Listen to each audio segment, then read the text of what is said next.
Saludos, muy buenas tardes amigos, amigas de 2x3 en Salud. Bienvenidos sean todos ustedes a esta nueva edición de este programa preparado con muchísimo cariño para todos ustedes. Muy buenas tardes, Doris. Buenas tardes, Tati, ¿cómo estás tú? Yo estoy bien, pero no me gusta el calor y la verdad que todo este mes, Doris, será un mes caluroso. Sí, bueno, sí. todo este mes no, dicen que lo que resta del año, tal vez hasta octubre. Bueno, noviembre. recuérdate que la temporada de calor empezó antes de tiempo. Empezó Este en año. abril, prácticamente. Sí, desde antes de abril. Yo creo que ya estábamos todo el mundo quejándose de un calor inmenso. Y recuérdate que estamos a mediados de año. A mediados de año son las temporadas donde empieza realmente ese calor. El mes de agosto que viene por ahí cerquita es uno de los meses de más calor. Yo no sé ustedes, amigos televidentes, pero por lo menos a mí es una sensación de calor que tú sientes que te mareas, que te asfixia. Sí, quita la fuerza. Y ha sido así a pesar de las lluvias que han caído en todos estos meses, porque han sido meses de lluvia, no importa que esté lloviendo, o sea, es calor y es un calor húmedo. Sí.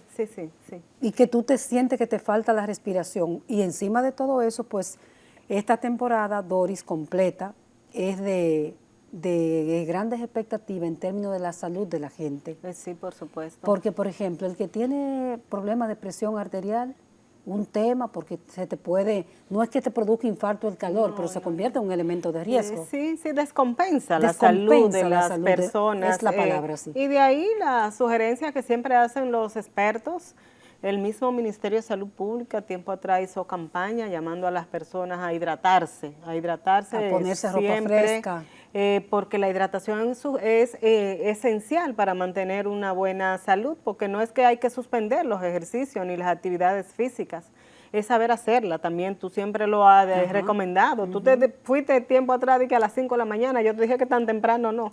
Hay que hacer su ejercicio, pero en horas frescas, 6, 7 de la mañana, donde todavía el sol no esté tan intenso. Se recomienda nunca empezar a hacer las actividades físicas después de las 10 de la mañana. No, por ejemplo, que hay mucha gente tarde, que le gusta ni ir 3 de la tarde, por exactamente, ejemplo. porque esos son los momentos donde el sol está más intenso y en estos momentos de altas temperaturas pues pueden afectar la salud de las personas. Y por supuesto en este tema, en estos comentarios de salud, de temas así muy puntuales también, problemas como el dengue, que acecha todo el año. Recuerden ustedes que tenemos una alerta epidemiológica en todas las Américas, y en otros países que no se acostumbraba a ver dengue está habiendo y mucho. Sí. Las autoridades dicen que no estamos, ¿verdad?, en un momento de... En República Dominicana por lo menos. En República Dominicana al menos, y que ellos están tratando, decía hace unos días el ministro de Salud, que ellos estaban tratando de retardar lo más posible. Yo no sabía que se retardaba tanto, sí, eso uno podía retardar. Sí, las campañas de prevención y educativas se llevan a cabo. Bueno, pues aunque haya una situación difícil con el dengue en la mayoría de los países, pues si las personas se integran, las autoridades asumen y hay una campaña permanente de limpieza, descacharrización, eliminación de criaderos, pues yo entiendo que sí, pues eso que no tenemos necesariamente que vivir una epidemia. Pues eso es lo que dicen ellos que está ocurriendo, ojalá que así sea. Ojalá que así sea. También sabemos que a final de año, esos últimos 3 meses, son meses generalmente donde viene la alta incidencia de virus respiratorios también, no solamente aquí, sino también en otros países, así que nada, el llamado a la población es estar siempre vigilantes, atentos, alertas a las orientaciones que dicen los especialistas, porque creo que si nos llevamos de las orientaciones de cada uno, pues podemos tener una mejor salud. Así es, con ese mensaje de Dori nos vamos a unos mensajes comerciales y venimos entonces con un invitado justamente en la misma línea epidemiológica que estamos hablando. Tenemos a nuestro invitado de la tarde. Regresamos en un momento. 2x3 en salud.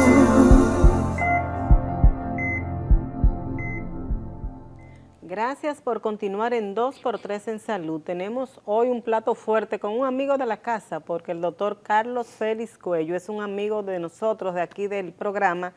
Carlos es epidemiólogo, salubrista y un experto en manejos de infecciones dentro de los hospitales. Así que con él vamos a tratar todos estos temas interesantísimos para ustedes y para nosotros. Carlos, bienvenido. Gracias por estar aquí con nosotros.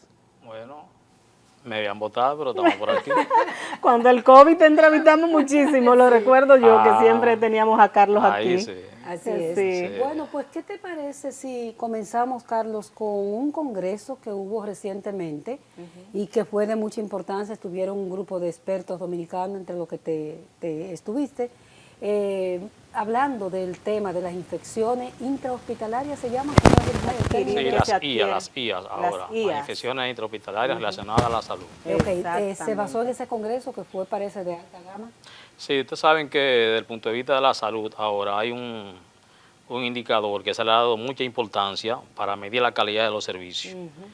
Y eso es lo que se ha hecho llamar las infecciones asociadas a la atención de salud, que eso es un indicador que está vinculado a la calidad de los servicios que se dan en todos los centros de salud públicos y privados. Esta es una política que se ha desarrollado y está en función de evitar de que los pacientes que ingresan a un hospital con un tipo de patología no desarrollen otra. O sea, Exactamente. son pacientes que se ingresan a un hospital y que después de 48 horas que se había ingresado a ese hospital y que no estuviesen incubando ningún tipo de enfermedad, desarrollan un tipo de Una enfermedad. infección o una enfermedad. De infección o enfermedad, principalmente en las áreas críticas de los centros de salud. Perfecto. Cuidados intensivos, en el área quirúrgica, en la sala, pacientes quemados, pacientes dializados. Esos son los tipos de servicios que se le da seguimiento porque son los que crean un alto nivel de ingresos en los hospitales, un consumo del punto de vista económico en un hospital y también genera problemas de tipo familiar. Ok, Carlos. Y muertes. Muerte, que es lo sobre peor. todo muertes, que es lo que más se debe evitar.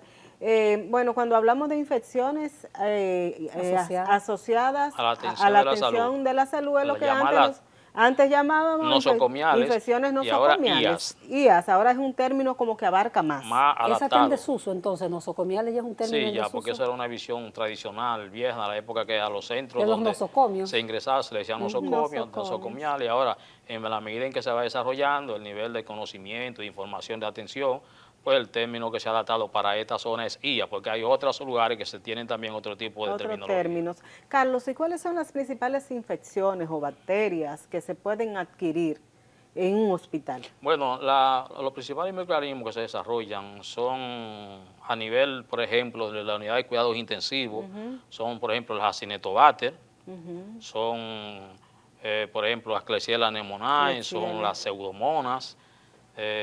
A nivel de quemado también las pseudomonas son las más frecuentes, a nivel también de los recién nacidos, las cándidas son frecuentes, las Klebsiella son muy frecuentes. Son los microorganismos que tienen mayor elemento de presencia, unos son gram positivos, otros son negativos, en función o no del consumo de oxígeno que se tenga en determinado tipo de área.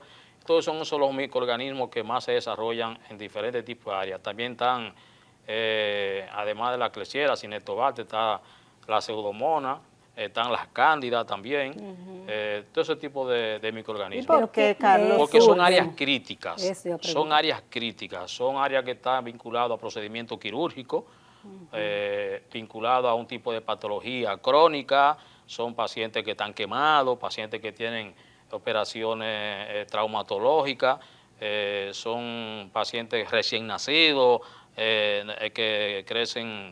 que nacen a pretérmino con una serie de patologías. El estar inmunodeprimido, por ejemplo, eso mismo genera es un factor que contribuye a desarrollar microorganismos que están a nivel hospitalario, que están a nivel de comunidad y también que se desarrolla también a nivel hospitalario. ¿La higiene, la desinfección, la limpieza de un centro de salud tiene que ver con esto o no? Claro que sí, claro que sí. En función de la capacidad que se tenga para desarrollar un programa de control de infección que tenga un excelente sistema de vigilancia epidemiológica, va a determinar qué tanta calidad tenga ese servicio. En países como nosotros, que le llaman países de crecimiento medio, de ingresos medios, hay países de ingresos bajos, medio y alto, los niveles de infección donde no hay programa están alrededor entre un 5, un 20 y un 25%. En los países de ingresos altos están por debajo de un 7%. De manera que donde hay un programa de control de infección, cuando hay un ingreso en los hospitales y en los centros de salud privados, que debe de haber, por ejemplo, donde hay un centro de salud que tenga disponibilidad de alrededor de 50 camas en adelante para ingreso, debe de crearse un programa de control de infección. Entonces, las infecciones no deben estar por encima de un 3%, no debe, en países donde haya un buen programa de control de infección. Hasta 5% más o menos. De ahí para abajo hay un control más o menos con calidad, con equipos de profesionales bien formados en el área de control de infección, que está vinculado a médicos, a enfermeras, a material de apoyo del área de los recursos humanos. Entonces, eso es lo que va a determinar la calidad de ese centro de salud y el nivel, el porciento que tengas tú con relación a la tasa de infección, entonces te va a medir el nivel de calidad. Principalmente también los centros de salud que tienen áreas críticas, por ejemplo, la unidad de cuidado intensivo, los centros quirúrgicos que colocan catéter, que pacientes que tienen unidad de cuidado intensivo que van a ventilación mecánica. ¿Las unidades de diálisis, por ejemplo? La unidad de diálisis también, que utiliza la colocación de catéter para dializarse. Aquellos pacientes, por ejemplo, que tienen mucho catéter urinario, porque son pacientes quirúrgicos, en función de los niveles de infección que tengan, los pacientes, por ejemplo, que tengan catéter, la durabilidad de los catéteres, lo que se infecta con los catéteres, tanto venoso central como los que vayan a ventilación mecánica, como los que tienen catéter urinario, en función de la cantidad que tengo, el porciento de eso, vinculado a catéter por día o por tiempo de infección, eso te mide a ti la calidad de un servicio. En las áreas de cirugía, Carlos, siempre oímos que hablamos de pisos antisépticos, de paredes antisépticos, de que el conducto del aire debe manejarse de diferente manera para evitar esas infecciones. ¿Cómo está eso aquí en nuestro país, en las áreas de cirugía? ¿Hay ese control de infecciones? Mira, el problema de las infecciones a nivel hospitalario está relacionado a la organización que tenga el sistema de salud del país para garantizar de que todos esos centros que tienen una condición para ingresar pacientes y que tengan condiciones para realizar procedimientos quirúrgicos, para realizar partos, tienen que tener programas de control de infección. Y esos programas de control de infección tienen que tener un personal con capacidad para aplicar desinfección y un buen personal también entrenado para la limpieza. Entonces, donde no hay una buena desinfección, donde no hay una buena limpieza, donde hay un área quirúrgica que esté bien desinfectada y que esté esterilizada, entonces los niveles de infección son muy altos, las posibilidades de que usted se infecte son muy altas y eso entonces evidencia un nivel de calidad del procedimiento quirúrgico que hay, que se demuestra cuando usted opera el paciente, cuando lo ingresa a la sala y entonces en los próximos 2, 3 o 4 días ese paciente operado empieza a desarrollar un determinado tipo de microorganismo. Donde más importancia debe establecerse en un programa para darle seguimiento a los pacientes, por ejemplo, del área quirúrgica, es cuando se le da la de alta. Porque tú defines las infecciones hospitalarias cuando se te ingresa a un hospital y tú desarrollas una enfermedad que no fue con la que tú entraste. Ahora bien, y eso se toma como parámetro alrededor de entre 48 y 72 horas. Ahora, cuando tú operas a un paciente, ese paciente tú le das de alta a los 15 días o a los 7 días y se va, y en su casa ese paciente empieza por ejemplo, a desarrollar un tipo de secreción en el área quirúrgica, eso te dice a ti que hay una contaminación de ese procedimiento que se hizo ese paciente. Pero ya fuera. Pero ya cuando se lo dé alta y que está desarrollando una infección producto a la contaminación, sea en el área quirúrgica o sea en el proceso de cura. Pero a ver, Carlos, porque esta pregunta, esto es importante lo que estás planteando, porque recientemente tuvimos un par de escándalos de muertes y sentencias de tribunales y todo eso, y médicos decían sí, pero esa se infectó, y lo hemos escuchado nosotras mucho, esa se infectó en su casa. Con mucha frecuencia. O ese no se limpió bien y le tiran la culpa al paciente. ¿Cuál es la probabilidad de que sea el paciente quien se infecte en su casa o de que eso en realidad tenga que ver con la sala de cirugía, instrumentos, bacterias que estuvieron ahí presentes? Sí, no, eso está vinculado normalmente al procedimiento quirúrgico. Okay. Vinculado a la sala quirúrgica, al instrumental quirúrgico, a la violación de los protocolos para la sepsia, antisepsia de ese procedimiento. Y entonces, una vez que usted no aplica todo el protocolo para producir una desinfección y un procedimiento quirúrgico sin mayor tipo de complicaciones, usted le da de alta a ese paciente y eso entonces, esa falta de asunción del protocolo se va a evidenciar hasta el mes de que usted le da de alta al paciente. hasta al mes. Si usted le da de alta a un paciente y usted ve que en esa de alta el paciente a los 15 días, a los 20 días, en el sitio quirúrgico del procedimiento, de la apertura, usted ve que ese paciente empieza a desarrollar una área enrujecida, una área dolorosa, que empieza a botar secreción y todo. Eso no es que el familiar de ese paciente está poniendo mano. Eso es que durante el procedimiento quirúrgico usted violentó uno de los pasos para producir el procedimiento quirúrgico. Eso generó el crecimiento de microorganismos y ese microorganismo entonces se contaminó y por tanto eso está vinculado al procedimiento quirúrgico. El hospital no puede desligarse de eso, Carlos. Porque eso está ya demostrado científicamente. Vamos a pedirte, Carlos, un permisito, nos vamos a ir a una pausa y vamos a seguir hablando de eso, cuando el hospital puede desligarse de una infección y cuando no puede desligarse de una infección. Vamos a recordar que el doctor Carlos Félix es quien dirige el área de control de infecciones del Hospital Infantil Robert Rick Cabral. Regresamos en un momentito. 2x3 en salud.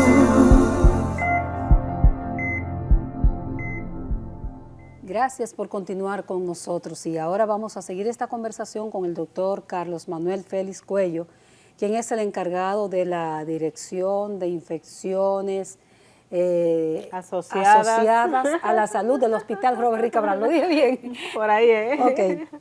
Hablábamos entonces de que llega un momento, se desarrolla una infección en un paciente que se sometió a una cirugía, se le dio de alta y él desarrolló una infección en su casa y quedaba Doris con la pregunta, ¿hasta dónde es del hospital esa infección? ¿O el hospital se puede desvincular de ella cuando le corresponde al paciente? No. Desde que hay procedimiento quirúrgico de esa forma y se desarrolla un proceso infeccioso y se identifica un microorganismo, una bacteria, la probabilidad de que sea el centro médico es por encima del 90%. De manera, eso está requete demostrado, eso está vinculado a la existencia de un buen programa de control de infección, un buen sistema de vigilancia. O a la no existencia en este caso, si se desarrolla. No, o a la inexistencia, o la violación del proceso de protocolo. Okay. Eso no hay que buscar ningún tipo de requisito ni nada. Y esa es una realidad. Incluso desde el punto de vista quirúrgico ahí, se toma en cuenta 30 días, pero en el puerperio se toma en cuenta 45 días. O sea, una mujer que tenga, por ejemplo, una cesárea, que se haga una cesárea. Ese es otro tema, el de la cesárea. Y que en esa cesárea, por ejemplo, a los 45 días, a los 30 días, a los 20 días, desarrolla también un proceso infeccioso en el área de la cirugía. Estando en su casa. O si está ingresado, que no se le da de alta a los 7 días, a los 8 días, y empieza a desarrollar secreción y todo, se le toma una muestra del laboratorio y reporte de crecimiento de un microorganismo, Pseudomonas, Klebsiella, Acinetobacter, otro tipo de microorganismo, eso está vinculado a una infección intrahospitalaria. Perfecto. Y eso es fácilmente demostrable. Y dicho sea de paso con perdóname, Doris, dicho sea de paso con las cesáreas, aquí que tenemos una epidemia de cesáreas en la República Dominicana, ahí también hay evidencia bastante porque es una de las causas de muerte, las infecciones. Claro, es que las infecciones están relacionadas alrededor de un 10, de un 15, de un 20, de un 5, en función de si existe o no el lavado de manos un programa. Eso es determinante. El lavado de manos es la sangre para la oxigenación del cuerpo, es la sangre en términos personal para que la barrera principal para que no se desarrolle una infección. El lavado de manos es la mamacita en el control de infección.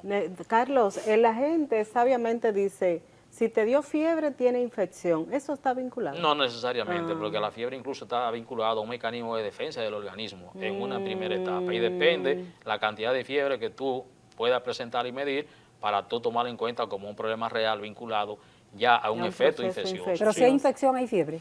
No necesariamente. No necesariamente. Mira, no necesariamente.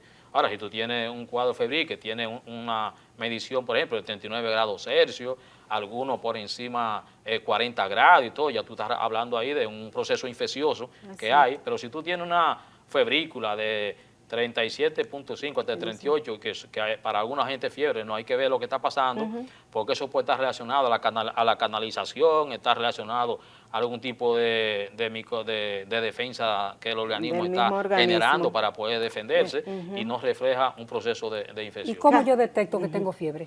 ¿Cómo Bueno, yo cuando sé? hay una... Que tengo infección, perdón, más que Bueno, fiebre. cuando depende, si tú tienes un cuadro febril, por ejemplo, en este caso para hablar de respiración, de enfermedad respiratoria, si tú tienes un cuadro febril que empieza con un dolor de cabeza, que empieza con botar secreción a nivel nasal, que eso empieza con un malestar general, con aumento de la temperatura, y tú la mides y esa temperatura está por encima de 38.5, tú puedes decir ya que ahí tú estás ante la presencia de un cuadro infeccioso. ¿Qué tipo de infección? ¿Es una infección entonces viral? ¿Es una infección bacteriana? ¿Es una infección de otro tipo? Pero ya los indicadores te están dando a ti que estás ante la presencia de un cuadro infeccioso. Okay. Carla, Hay infección que no está vinculada necesariamente a fiebre, hay infección que está vinculada a enfermedades de tipo de cáncer. Esas no dan fiebre. Eso no está vinculado a infección, sino a una enfermedad, que es el una cáncer. enfermedad. Exactamente. Carlos, yo recuerdo que hace unos cuantos años, no recuerdo la cantidad exacta, en nuestro país hubo un movimiento fuerte de crear dentro de los hospitales comités de vigilancia de infecciones Sí. y de esa cosa. Eso se siguió cultivando, se preparó personal en nuestro país para eso. ¿Tienen nuestros centros de salud públicos y privados esos comités y esas acciones de prevención y de control activas? Hay, ya en los últimos tiempos, uno de los primeros comités de control que se formó en el país fue el comité del programa de control de infección de Robert Rick Cabral. Del Robert. Uno de los primeros fue eso, que lo formamos en el 2005, ese programa. Antes habían comités que lo que hacían era, por un problema de desarrollo, que lo constituían con una persona, con una enfermera o con un médico, por la visión limitada que se tenía. Además, no se le daba tanta importancia desde el punto de vista de la calidad de los servicios para su certificación y su habilitación. Después, por aquí en la zona, habían países que sí le daban importancia a eso, tipo los chilenos, los uruguayos, los cubanos, los colombianos, los argentinos, los brasileños, que le daban importancia a eso. Entonces, República Dominicana, a eso no se le daba tanta importancia. Pero, por ejemplo, el doctor Luis Elpidio, que fue el iniciador en República Dominicana de los creadores de los programas de comité, incluso es uno de los que hace diplomado. Y un estudioso de todas esas áreas. Sí, es un maestro, sí. Es un maestro en esa área, es una de las personas que ha contribuido más con formar el personal, porque ahora el personal vinculado a control de infección tiene que ser un personal que tenga formación o de diplomado o de maestría. Tiene que tener información para formar parte de un programa de control de infección, de un sistema de vigilancia. Perfecto. En eso el país ha venido avanzando. Hay varios hospitales que tienen incluso programas de control de infección. Obviamente, eso está vinculado a la comprensión de la importancia que le den las autoridades a ese tipo de mecanismo. Porque, por ejemplo, los servicios de epidemiología en los hospitales estaban en la parte de detrás de los hospitales. No le daban importancia, no le daban importancia a eso. Contrario a los países avanzados, que cuando tú oyes hablar de un salubrista o de un epidemiólogo, esos países te lo ponen en primera plana. Porque es un científico. Porque es la mamacita del área de la salud. Ese personal en términos de importante, todo, exactamente. pero para estos países eso no se le dan Sí, importancia. sí. Es a partir del problema de las infecciones y en función de quienes dirigen las autoridades, el área de la salud, y la importancia que tengan entonces que empiezan a estructurar áreas de salud, sobre todo entonces con la ley 8701 y la 4201, que tiene contemplado la creación de los comités intrahospitalarios. Entonces, en el área pública se han ido desarrollando varios comités. En el país se han trabajado alrededor de 10 hospitales, comités que se le han dado cierto tipo de importancia, pero eso debe tener una estructura compuesta por gente que tenga nivel de preparación, que tenga médico, que tenga enfermera. Hay una parte de esos comités que es la complementariedad, que están relacionados a la resistencia antimicrobiana, que son lo que se llama los PROBA, porque están relacionados con lo que es el estudio de cuáles tipos de microorganismos son los más frecuentes, la resistencia de los microorganismos, la terapia de los microorganismos, porque tú sabes que en el país como nosotros se automedica mucho. Exactamente. Y muchos médicos también de manera empírica indican medicamentos. Y los microorganismos son más viejos que la especie humana. Saben defenderse, saben que hay resistencia Y uno de los problemas serios que tiene la humanidad en estos momentos es para poder combatir las enfermedades viejas y las nuevas que se están presentando, porque todos los medicamentos que se han elaborado hasta el día de hoy, la mayoría de los microorganismos han creado resistencia. Así Y es. eso es un problema serio que se está trabajando. Por eso hay una área que está contemplada en la ley 8701, que es el área de control de calidad, que está vinculado a que esos tipos de mecanismos, de organismos y de comités funcionen para ver cómo va evolucionando el problema de la calidad. Y los PROA son una de las áreas principales de los centros de salud, públicos y privados. Ustedes saben que estos países lo que más aparece son médicos ambulatorios. Ustedes ven que todos esos medios de comunicación y en todas esas comunidades con esa jornada de medicina, sí, medicina que hay, esos programas entregando medicamentos, entregando todo, crea una resistencia del carajo en términos en el tiempo. Ellos no entienden eso y eso ha creado un problema serio a nivel mundial que con el desarrollo de los PROA pues han ido aplicando políticas, porque los médicos también actúan de manera empírica cuando usted va a tratar, no actúan en base a la demostración de qué tipo de microorganismo está generando una patología. Eso te iba a preguntar, Carlos, pero yo creo que nos vamos a ir una pausa, ¿verdad? No, vamos a pausa ya, ¿o no? Y una pausa. No. Pero eso, yo quería preguntarte, ¿qué tipo de control? O sea, ¿se hacen mediciones dentro de los hospitales y cada qué tiempo se hacen esas mediciones? Deberían hacerse. Para ver cómo está eso. En los comités de control de infección, están los programas de control de infección y está el desarrollo de los PROA,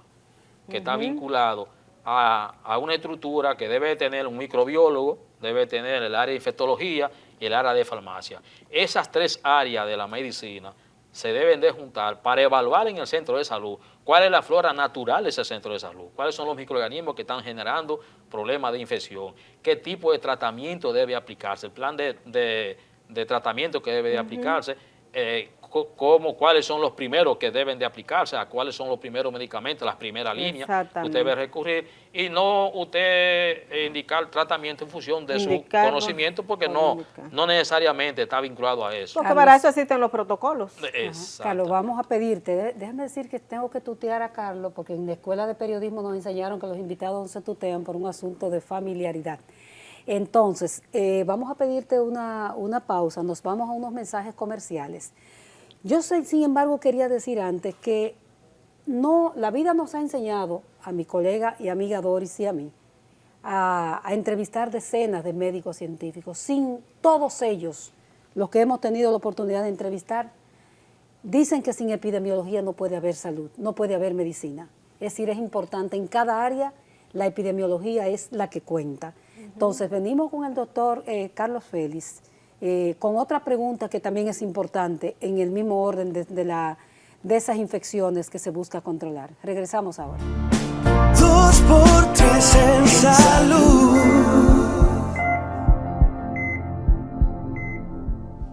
Seguimos con el doctor Carlos Félix y Doris.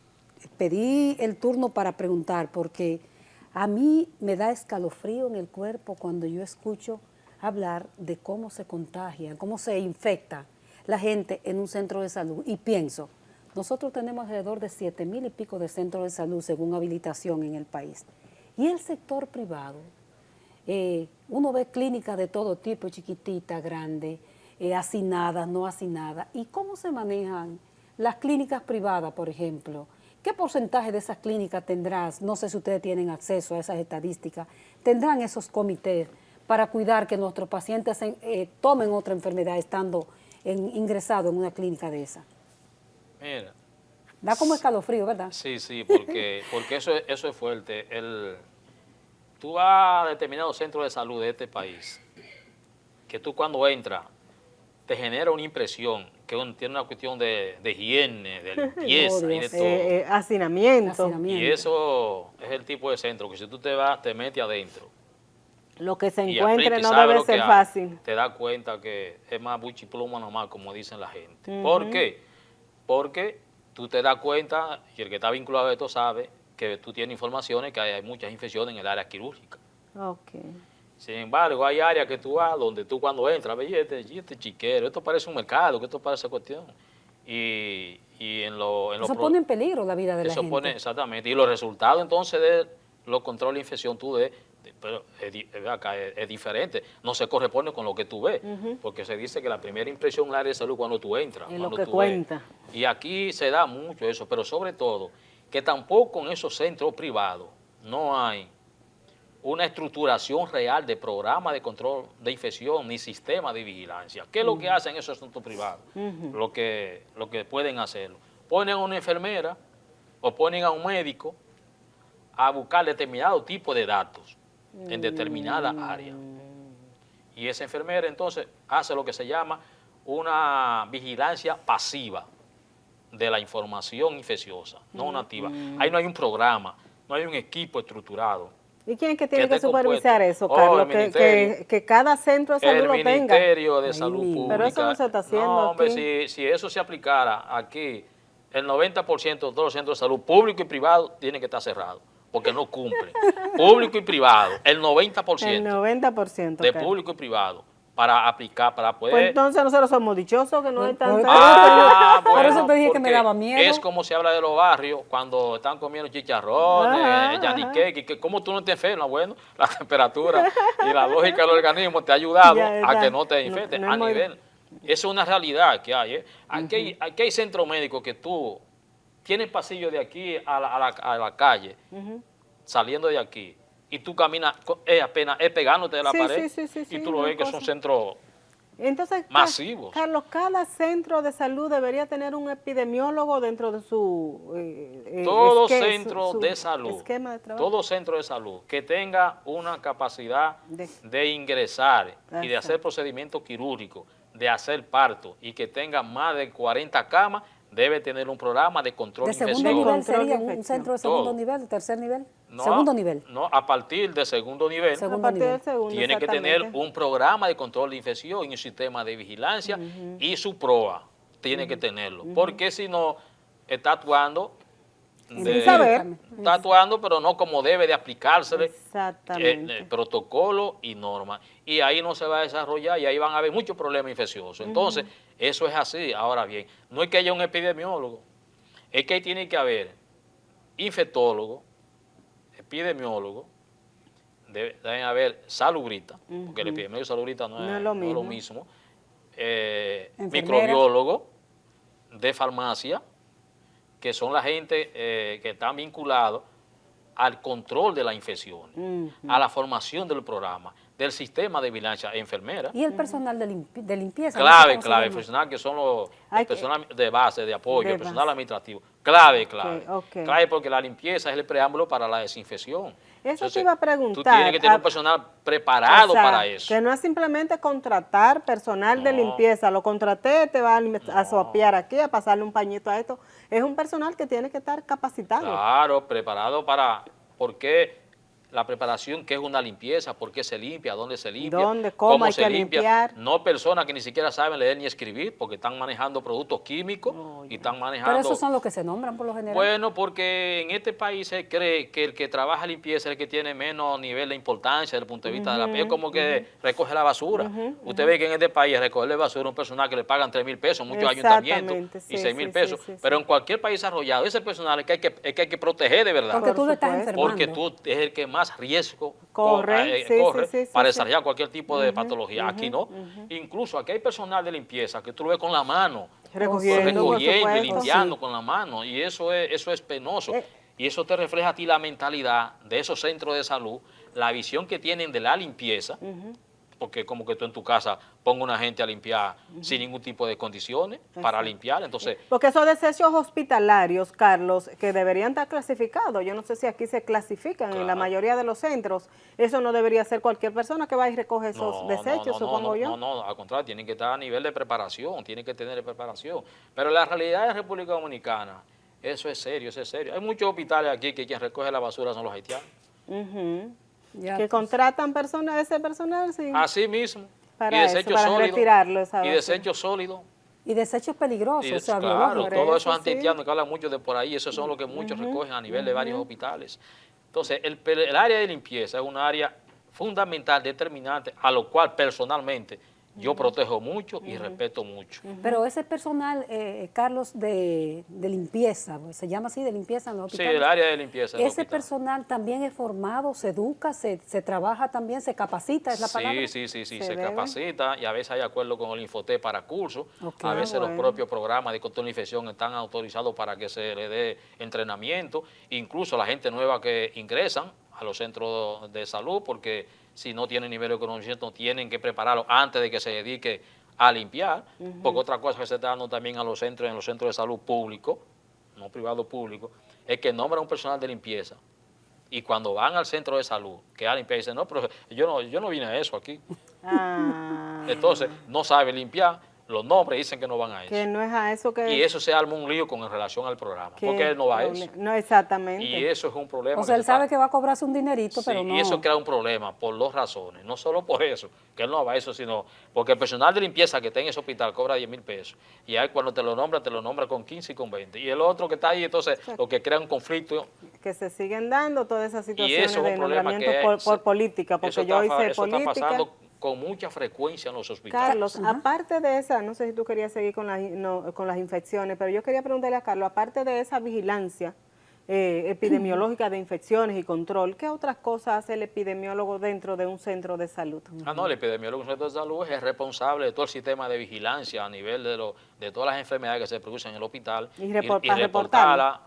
a DIGEPI en términos de la data toda y todos los programas que hay a nivel de un hospital, de una u otra forma, él es el que está vinculado. Tiene que sacar cuenta, por ejemplo, bueno, por hoy yo veo que tengo tantos pacientes con esta situación, entonces Claro. podría estarse dando un brote o algo dentro del Claro, hospital. claro. Por ejemplo, hay áreas en epidemiología que es responsable, por ejemplo, del programa de la TV, el programa de vacunación, el programa de VIH, todo tipo, varios programas que hay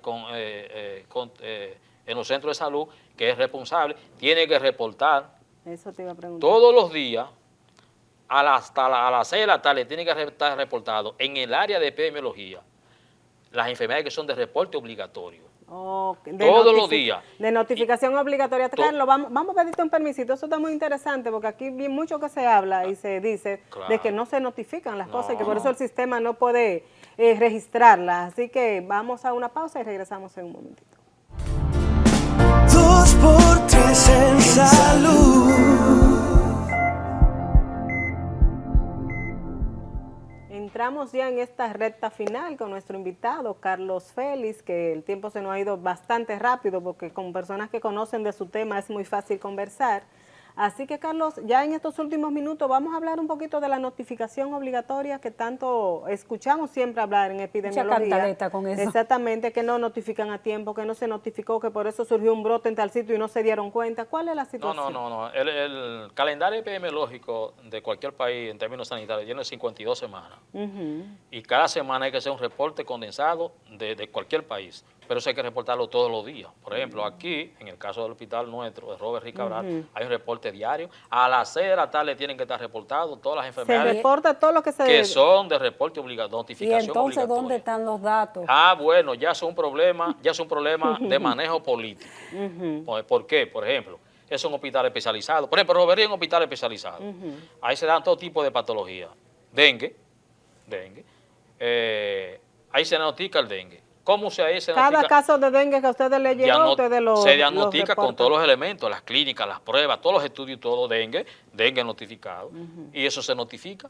Entonces, hay un famoso comité que hay en otra parte Sí, nacional que empieza a decir que clasifica. ¿Qué es lo que a usted desgallar, ¿Qué es lo esto que no usted es- va a clasificar? Si usted es especialista igualito que lo que están en Robert Reed, Exactamente. aplica la misma prueba. Parecería que los que están ahí no saben que lo que saben es ese No, comité. entonces usted lo que le va a dar un tratamiento a eso, a esas informaciones, no un tratamiento técnico y científico. Usted le va a dar un tratamiento en función de cómo usted la temperatura, de cómo haya lesiones en el país, de cómo usted va a reportar un problema, porque si usted sabe que usted entra con un cuadro clínico, que tiene un dolor de cabeza, que tiene malestar general, que entró con una temperatura por encima de un 38.5, 39%, que tiene un dolor en los ojos que se irradia hacia la parte de la oreja, y que usted tiene 2 días Dolor con en eso. articulaciones. No necesariamente, pero que usted con esos síntomas. Ok.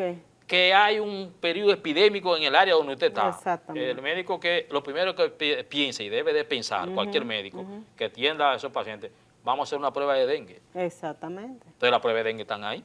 El dengue, la prueba te da, que aquí lo que más se hace es la NS1 con la IgM o la PCR, que ya esa es más cara. Pero si esa prueba te da positivo en los dos componentes, no, eso es un dengue, eso es un dengue indiscutible. activo. Eso es un dengue activo. Usted eso lo va a venir a reportar, lo reporta dengue, un dengue en el día, en el reporte. Usted va a venir un comité allá a decir, no, eso no es dengue. Exactamente. Eso es otra cosa y no es por dengue. Es lo que se está dando mucho, lamentablemente. Por ejemplo, nosotros estamos en la semana 23 del calendario epidemiológico y las autoridades nos han reportado la primera semana del calendario.